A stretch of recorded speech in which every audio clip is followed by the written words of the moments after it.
kichkinagina lug'at bazasi bilan ingliz tilida gap tuzishni, ya'ni gapirishni o'rgatamiz, ya'ni muloqot. Bu qanday bo'ladi? Avtomatik tarzda muloqot qilishni o'rganish uchun biz formulalardan foydalangan holda muloqot qilishni o'rgatamiz va birinchi bo'lib biz buyruq shaklini o'rgatishga qaror qildik. Ya'ni buyruq shaklini tuzish juda ham osonligi sababli buyruq shaklidan boshlab darsimizni o'tamiz va bizni buyruq shaklini tuzishimiz uchun bizga kerak bo'ladi buyruq shaklining asosiy formulasi, ya'ni verb, they, now. Bu endi umumiy formula emas, bu asosiy formula. Buyruq shaklini tuzish uchun asosiy suyak hisoblanadi. Ya'ni buyruq shakli ingliz tilida bitta o'rganish osonligi bu biror narsani o'rganmoqchi bo'lsangiz, hatto formula bo'lsa ham o'sha narsani tarjimasini bilish. Ya'ni bu formulamizni tarjimasi buyruq shakliga uchun formulasi q deb turadi. Shu ishini q. Ana endi biz bu yerda masalan toza o'rganadigan odam ingliz tilida o'rganayotganda v nimaligini yoki me nimaligini bilmaydi. V bu ingliz tilida verb, ya'ni fe'l hisoblanadi.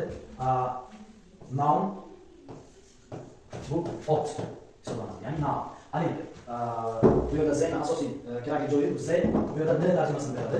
Zeyni asosiy tarjimasini hisoblanadi. Keyin bu yerda biz endi buyruq shaklida gap tuzish uchun bir necha so'zlardan foydalanamiz. Ya'ni verb fe'llarda masalan keling open, close,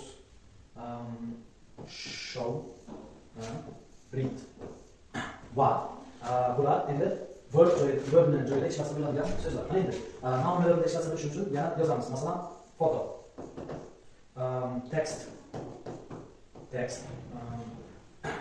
door, window. Ana endi bularni biz olamiz, noun verbda ishlatamiz.